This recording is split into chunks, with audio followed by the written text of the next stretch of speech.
Pas arrestimit të Fatmir Shehollit nga policia e Kosovës në ndyshimet për spionazh, rrjetet sociale u mbushën me spekulime pasi në qarkullim doli një foto e tij me ish banoren e Big Brother, VIP Kosova, Juliana Nura. Në imazhin që u bë viral, dysha shihet e buzëqeshur, çka mjaftoi që media dhe komentuesit ta aludojnë për një lidhje apo njohje mes tyre, por Juliana ka reaguar menjëherë për të sqaruar situatën dhe për t'i vënë pikë zërave që po qarkullojnë. Po shoh shumë spekulime me këtë foto. Fakti është që ky person ka kërkuar me bë një foto me mua siç bëj qindra foto në ditë me dashamirësit e mi që nga dita që kam dalë nga Big Brother, unë këtë person nuk e njoh dhe ju lutem me jetën profesionale apo personale të individit, mos më përzjeni, ka shkruar ajo në një Insta story. Reagimi i Julianës vjen pas arrestimit të Fatmir Shehollit më 9 tetor nga policia e Kosovës me asistencë të AKI-s dhe prokurorisë speciale. Ai dyshohet se ka bashkëpunuar me shërbimin sekret serb BIA, duke u marrë me mbledhje informacionesh dhe dokumentesh që prekin sigurinë kombëtare të Kosovës.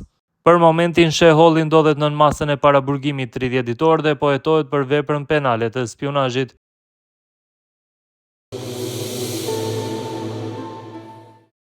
Shqipëria do të përballet sot me Serbinë në ndeshjen e vlefshme për kualifikueset e Kupës së Botës dhe sytë e gjithë shqiptarëve do të jenë në stadiumin e Leskovacit, me shpresën se kuqezin do të marrin 3 pikët, të cilat do të na çonin me shumë gjas në një vend në play-off të Kupës së Botës 2026. Tifozët shqiptar nuk janë të lejuar në këtë stadium, ndërkohë që muaj më parë bëri bujë në media një deklaratë e modeles Juliana Nura, e cila deklaroi në një emision televiziv se në këtë ditë ajo do të ishte në stadium, madje edhe me flamurin e UÇK-s.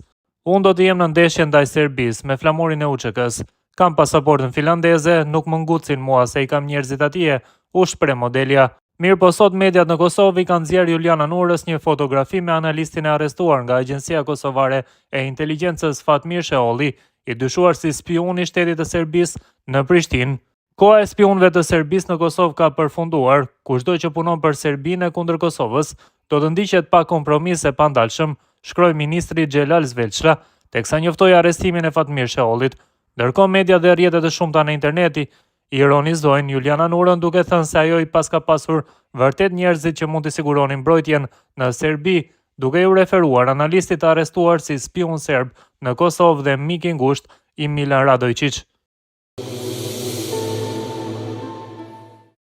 Vetëm 2 ditë para përballjes Serbi-Shqipëri që do të luhet të shtunën në stadiumin Dubočica të Leskovcit, mediat serbe janë përfshirë nga paniku pas një deklarate të modeles shqiptare Juliana Nura, e cila ka bërë bujë në Beograd. Sipas të përditshme serbe, Kurir, Nura, e njohur si personazh televiziv në Prishtinë, ka thënë në një emision se do të udhëtojë drejt Leskovcit për ta ndjekur ndeshjen, duke shtuar se ka siguruar edhe biletën e hyrjes në stadium dhe se posedon pasaportën finlandeze, çka nuk do të përbëj problem për të që të hyjë në stadium apo të përballet me policinë serbe. Deklarata e saj ka mjaftuar që mediat në Beograd të shpallin skandal ndërkombëtar, duke e përshkruar si provokim të qëllimshëm dhe duke kujtuar incidentin e famshëm të vitit 2014 në Beograd. Në rrjetet sociale serbe, reagimet kanë qenë të ashpra, ndërsa disa media kanë shkruar se shqiptarët po përgatisin provokime në stadium, pasi Juliana Nura tha se ajo me vete do të marrë edhe flamurin e ushtrisë qëllimtare të Kosovës, pavarësisht se autoritetet serbe kanë ndaluar zyrtarisht hyrjen e tifozëve shqiptar në këtë ndeshje. Ndeshja Serbi-Shqipëri konsiderohet takim me rrezik të lartë sigurie dhe pritet të zhvillohet në masa të forta kontrolli në Leskovec, pa praninë e tifozëve shqiptar dhe me një numër tepër të limituar të tifozëve serb, pasi diku mbi 5.000 tifozë vendas do të jenë të pranishëm në këtë ndeshje dhe ndaj tyre do të ushtrohen masa kontrolli tepër të rrepta.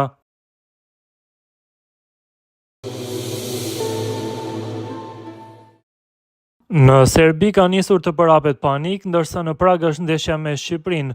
Ditën e shtunë, nga Ministria e Brendshme serbe u njoftua se është arrestuar një shtetas shqiptar në kufirin e Merdarës pasi tentoi të kalonte fanella me simbolet të UÇK-s, ndër të tjera.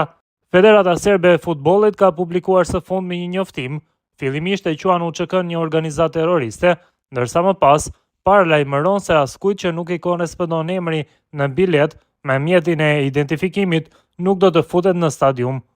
Me rastin e njoftimit të Ministrisë së Brendshme të Republikës së Serbisë se para ndeshjes Serbi-Shqipëri, një person u përpoq të kontrabandonte bluza, flamuj dhe kapele me shenjat e organizatës terroriste UÇK. si dhe objekte të tjera të pa autorizuara. Federata e Futbollit e Serbisë shpreh mbështetjen e plotë për autoritetet kompetente në zbatimin e të gjitha masave të sigurisë, thuhet në njoftimin e Federatës Serbe të Futbollit. Sipas tyre, ky rast konfirmon edhe një herë nivelin e rrezikut që shoqëron këtë ndeshje, për të cilën të gjitha masat e sigurisë do të zbatohen në mënyrë strikte dhe pa asnjë përjashtim. Biletat për ndeshjen janë të personalizuara në mënyrë strikte dhe nuk do të jetë mundur të hysh në stadium nëse emri në bilet nuk përputhet me dokumentin e identifikimit. Federata Serbe e Futbollit paralajmëron veçanërisht se në disa komuna të Serbisë Jugore ka interes për të blerë bileta të zeza. Në vijim, ata paralajmërojnë se çdo blerje e tillë do të thoshte humbje parash, sepse në atë mënyrë hyrja në stadium nuk do t'u lejohet. Për shkak të nivelit të lartë të kontrollit, të gjithë çakmakët, parat metalike dhe objektet e tjera të forta do të konfiskohen në hyrje të stadiumit dhe kontrolli do të kryhet në 2 pika. Prandaj, u bëjmë thirrje të gjithë tifozëve që kanë bileta të vlefshme të vinë më herët në mënyrë që të mund të marrin pjesë në fillimin e ndeshjes pa vonesë dhe në përputhje me rregullat. Theksohet më tej në njoftim, siguria e lojtarëve, zyrtarëve, tifozëve dhe të gjithë pjesëmarrësve në ndeshje është një përparësi absolute e Federatës së Futbollit të Serbisë dhe autoriteteve shtetërore. FSS-ja thotë se nuk do të lejojë që të ndodhë asgjë që do të rrezikonte zhvillimin e ndeshjes dhe në këtë mënyrë do të shkaktonte dëme konkurruese ose financiare për ekipin kombëtar, Unionin dhe Shtetin e Serbisë. Të gjitha autoritetet e rendit dhe qetësisë do të reagojnë profesionalisht me vendosmëri dhe pavonesë ndaj çdo përpjekjeje për të shkaktuar një incident ose për të prishur rendin dhe qetësinë. Shoqata e Futbollit të Serbisë falenderon të gjithë tifozët për mirëkuptimin dhe i fton ata që ta mbështesin ekipin e tyre kombëtar në sport me dinjitet dhe në frymën e lojës së ndershme, nënvizohet në njoftim.